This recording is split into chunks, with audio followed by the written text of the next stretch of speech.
बोल श्री कृष्ण महाराज की जय। श्रीमन नारायण नारायण नारायण, श्रीमन नारायण नारायण नारायण, भजमन नारायण नारायण नारायण, श्रीमन नारायण नारायण नारायण, श्रीमन नारायण नारायण नारायण। बोल श्री कृष्ण महाराज की जय। श्रीमद् भगवत गीता यथारूप अध्याय 7 भगवत ज्ञान। अपरिमित सत्वन्या पर कीर्ति विधि में परम, जीव भूता महाभाव ययेद धराते जगत। हे महाभाव अर्जुन, इनके अतिरिक्त मेरी एक अन्य अपराशक्ति है जो इन जीवों से युक्त है, जो इस भौतिक अपरा प्रकृति के साधनों का विदोहन कर रहे हैं। इस श्लोक में स्पष्ट कहा गया है कि जीव परमेश्वर का अपरा प्रकृति है। अपरा शक्ति तो पृथ्वी, जल, अग्नि, वायु, आकाश, मन, बुद्धि तथा अहंकार जैसे विभिन्न तत्वों के रूप में प्रकट होती है। भौतिक प्रकृति के ये दोनों रूप पृथ्वी तथा मन आदि अपरा प्रकृति से ही परिफल हैं। जीव को अपने विभिन्न कार्यों के लिए अपरा शक्तियों का विदोहन करता रहता है। स्वयं परमेश्वर की पराशक्ति है और यह वही शक्ति है जिसके कारण सारा संसार कार्यशील है। इस दृश्य जगत में कार्य करने की जब तक शक्ति नहीं आती तब तक के पराशक्ति अर्थात जीव द्वारा यह गतिशील नहीं बनाया जाता। शक्ति का नियंत्रण सदैव शक्तिमान करता है। अंत जीव सदैव भगवान द्वारा नियंत्रित होते हैं। जीवों का अपना कोई स्वतंत्र अस्तित्व नहीं है। वे कभी भी समशक्तिमान नहीं, जैसा कि बुद्धिहीन मनुष्य सोचते हैं। श्रीमद् भागवत में जीव तथा भगवान के अंतर को इस प्रकार बताया गया है। अपरिमिता ध्रुवास्तनुभूतो यदि सर्वगता सत्तरहीना शासयत्येति, नियमो ध्रुव नेत्ररथा अजनी च यन्मया तद्विमुच्य नियंत्रित भवेत् सम्मनु जानता यदमंत मत दुष्टता। हे परम साक्षात्कार, यदि सारे देहधारी जीव आप ही की तरह साक्षात एवं सर्वव्यापी होते हैं, वे आपके नियंत्रण में ना होते, किंतु यदि जीवों को आपकी सूक्ष्म शक्ति के रूप में मान लिया जाए तब तो वे सभी आपके परम नियंत्रण में आ सकते हैं। अंत वास्तविक मुक्ति तो आपकी शरण में जाना है, और इस शरणागति से वे सभी सुखी होंगे।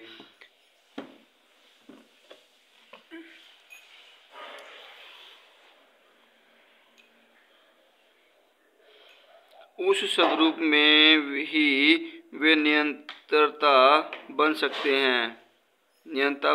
हैं। अंत अल्पज्ञ पुरुष जो दैत्यवाद के पक्षधर हैं और इस सिद्धांत का प्रचार करते हैं कि भगवान और जीव सभी प्रकार से एक दूसरे के समान है, वास्तव में वे प्रदूषित मत द्वारा निर्देशित होते हैं। परमेश्वर कृष्ण ही एकमात्र नियंता है और सारे जीव उन्हीं के द्वारा नियंत्रित हैं। सारे जीव उनकी पराशक्ति हैं, क्योंकि उनके गुण परमेश्वर के समान हैं, किंतु वे शक्ति की मात्रा के नियम में कभी भी समान नहीं है। स्थूल तथा सूक्ष्म अपार शक्ति का उपभोग करते हुए जीव को अपने वास्तविक मन तथा बुद्धि की विस्मृति हो जाती है। इस विस्मृति का कारण जीव पर जड़ प्रकृति का प्रभाव है, किंतु जब जीव माया के बंधन से मुक्त हो जाता है तो उसे मुक्ति पद प्राप्त होता है। माया के प्रभाव में आकर अहंकार सोचता है मैं ही पदार्थ हूँ और सारी भौतिक उपलब्धि मेरी है। जब वह सारे भौतिक विचारों से, जिनमें भगवान के साथ तादात्म्य भी सम्मिलित हैं, मुक्त हो जाता है तो उसे वास्तविक स्थिति प्राप्त होती है। अंत यह निष्कर्ष निकाला जा सकता है कि गीता जीव को कृष्ण की अनेक शक्तियों में से एक मानती है, और जब यह शक्ति भौतिक कल्मश से मुक्त हो जाती है तो यह पूर्णतः कृष्ण भावना भावित या बंधन मुक्त हो जाती है।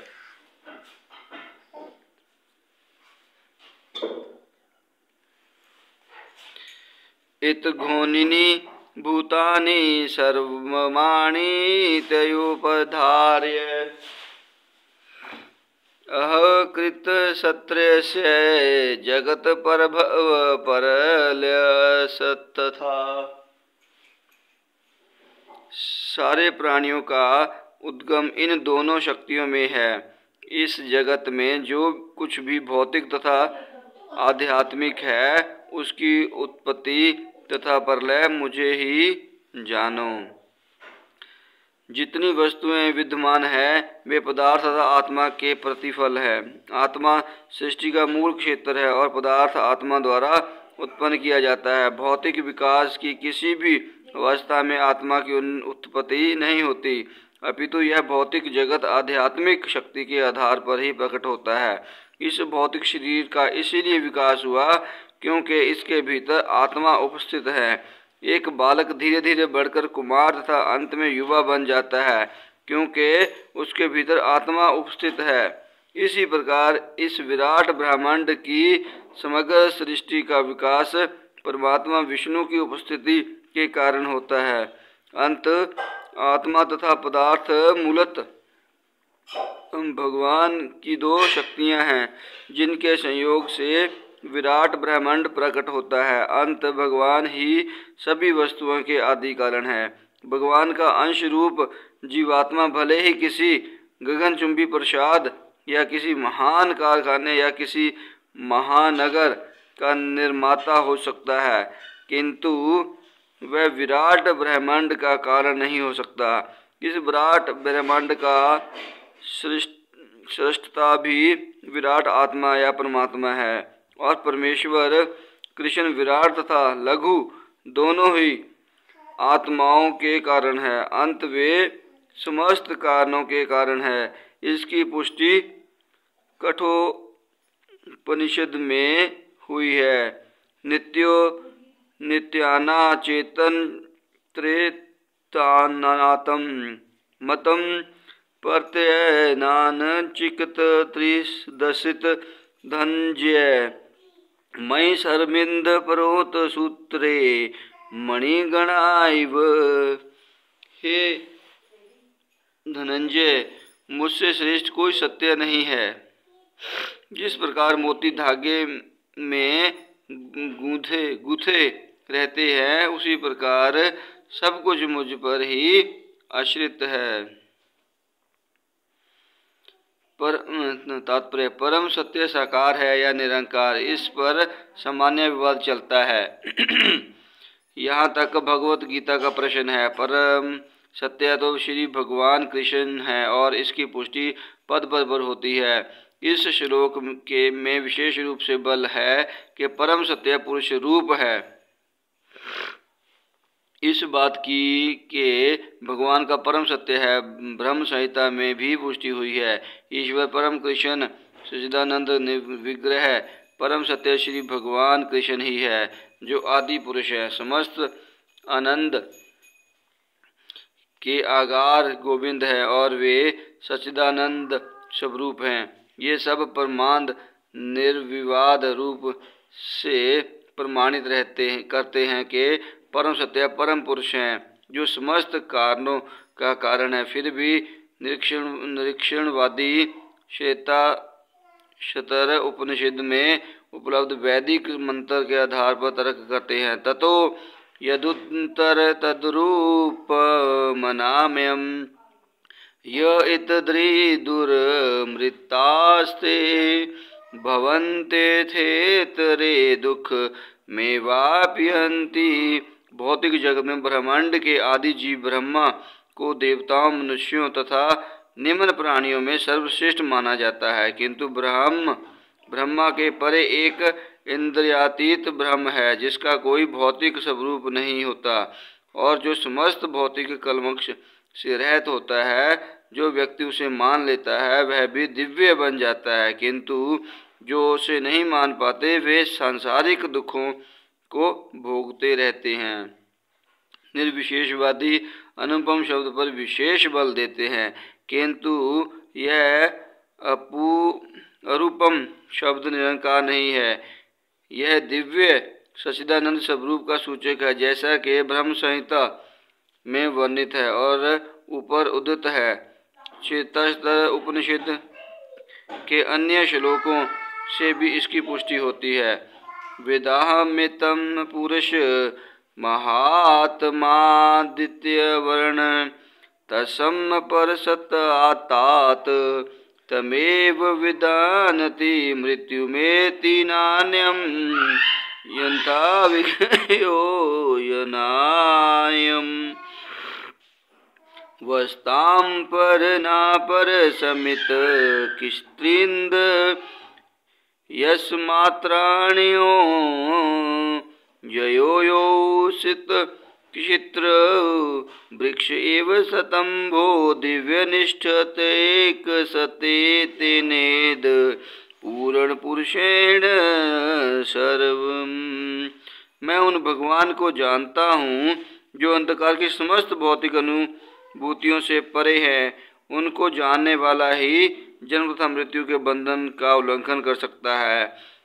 उस परम पुरुष के इस ज्ञान के अतिरिक्त मोक्ष का कोई अन्य साधन नहीं है। उस परम पुरुष से बढ़कर कोई सत्य नहीं, बल्कि वे श्रेष्ठतम है। वे सूक्ष्म से भी सूक्ष्मतर है और महान से भी महानतर है। वे मूक वृक्ष के समान स्थित हैं और दिव्य आकाश को प्रकाशित करते हैं। जिस प्रकार वृक्ष अपनी जड़ें फैलाता है, वे भी अपने विस्तृत शक्तियों का प्रसार करते हैं। इन श्लोकों से निष्कर्ष निकलता है कि परम सत्य ही श्री भगवान है, जो अपनी विविध परा अपरा शक्तियों के द्वारा सर्वव्यापी है। रसोऽहं पशु कौन्ते परभासिम शशि सूर्यों पर्णम सर्ववेदेषु शब्दम खे पुरुषम नृत्यशु। हे कुंती पुत्र, मैं जल का स्वाद हूँ, सूर्य तथा चंद्रमा का प्रकाश हूँ, वैदिक मंत्रों में ओमकार हूँ, आकाश में ध्वनि हूँ तथा मनुष्य में सामर्थ्य हूँ। तात्पर्य यह श्लोक बताता है कि भगवान किस प्रकार अपनी विविध परा तथा अपरा शक्तियों द्वारा सर्वव्यापी है। परमेश्वर की प्रारंभिक अनुभूति उनकी विभिन्न शक्तियों द्वारा हो सकती है और इस प्रकार उनका निरंकार रूप में अनुभव होता है। जिस प्रकार सूर्य देवता एक पुरुष है और उनकी सर्वव्यापी शक्ति सूर्य प्रकाश द्वारा अनुभव किया जाता है, उसी प्रकार भगवान अपने धाम में रहते हुए भी अपनी सर्वव्यापी शक्तियों द्वारा अनुभव किए जाते हैं। जल का स्वाद जल का मूलभूत गुण है। कोई भी व्यक्ति समुद्र का जल नहीं पीना चाहता, क्योंकि इसमें शुद्ध जल के स्वाद के साथ साथ नमक मिला रहता है। जल के प्रति आकर्षण का कारण स्वाद की शुद्धि है और यह शुद्ध स्वाद भगवान की शक्तियों में से एक है। निर्विशेषवादी व्यक्ति जल में भगवान की उपस्थिति जल के स्वाद के कारण अनुभव करता है और अगुणवादी भगवान का गुणगान करता है, क्योंकि वे प्यास बुझाने के लिए सुस्वादु जल प्रदान करते हैं। परमेश्वर को अनुभव करने की यही विधि है। व्यवहारतम सगुणवाद तथा निर्विशेषवाद में कोई मतभेद नहीं है। जो ईश्वर को जानता है वह यह भी जानता है कि प्रत्येक वस्तु में एक साथ सगुण बोध तथा निर्गुण बोध रहता होता है और इनमें कोई विरोध नहीं है। अंत भगवान चैतन्य ने अपना शुद्ध सिद्धांत प्रतिपादित किया, जो अचिंत्य भेदावय तत्व कहलाता है। सूर्य तथा चंद्रमा का प्रकाश भी मूलतः ब्रह्म ज्योति से निकलता है, जो भगवान का निर्विशेष प्रकाश है। प्रणव या ओंकार प्रत्येक वैदिक मंत्र के प्रारंभ में भगवान को संबोधित करने के लिए प्रयुक्त दिव्य ध्वनि है। क्योंकि निर्विशेषवादी परमेश्वर कृष्ण को उनके असंख्य नामों के द्वारा पुकारने से भयभीत रहते हैं, अंत वे ओंकार का उच्चारण करते हैं, किंतु उन्हें इसकी तनिक भी अनुभूति नहीं होती कि ओंकार कृष्ण का शब्द स्वरूप है। कृष्ण भावना मृत का क्षेत्र व्यापक है और जो इस भावनामृत को जानता है वह धन्य है। जो कृष्ण को नहीं जानते वे मोहग्रस्त रहते हैं। अंत कृष्ण का ज्ञान मुक्ति है और उनके प्रति अज्ञान बंधन है। बोल श्री कृष्ण महाराज की जय। पुण्यो गंधम पृथ्व्या च तेजश्रासिं विभावसु जीवन सर्वभूतेषु तपत्रासिं तपत्रसीवशु। मैं पृथ्वी की आद्य सुगंध और अग्नि की ऊष्मा हूँ।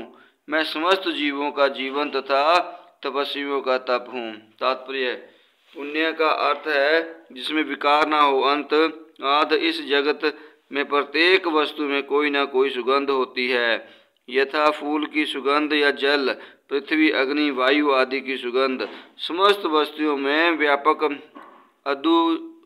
अदूषित भौतिक ग्रंथ जो खाद सुगंध है, जो आदि सुगंध है, वह कृष्ण है। इसी प्रकार प्रत्येक वस्तु का एक विशिष्ट स्वाद होता है और इस स्वाद को रसायनों के मिश्रण द्वारा बदला जा सकता है। अंत प्रत्येक मूल वस्तु में कोई ना कोई गंध तथा स्वाद होता है। विभावसु का अर्थ अग्नि है। अग्नि के बिना न तो फैक्ट्री चल सकती है न भोजन पक सकता है। यह अग्नि कृष्ण है। कृष्ण अग्नि का तेज भी कृष्ण ही है। वैदिक चिकित्सा के अनुसार कुपच का कारण पेट में अग्नि की मध्यता है। अंत पाचन तक के लिए अग्नि आवश्यक है। कृष्ण भावनामृत में हम इस बात से अवगत होते हैं कि पृथ्वी, जल, अग्नि, वायु तथा प्रत्येक सक्रिय तत्व, सारे रसायन तथा सारे भौतिक तत्व कृष्ण के कारण है। मनुष्य की आयु भी कृष्ण के कारण है। अंत कृष्ण की कृपा से ही मनुष्य अपने को दीर्घायु या अल्पजीवी बना सकता है। अंत कृष्ण भावनामृत प्रत्येक क्षेत्र में सक्रिय रहता है। बोल श्री कृष्ण महाराज की जय। श्रीमन्नारायण नारायण नारायण, श्रीमन्नारायण नारायण नारायण, भजमन नारायण नारायण नारायण, श्रीमन्नारायण नारायण नारायण। बोल श्री कृष्ण महाराज की जय।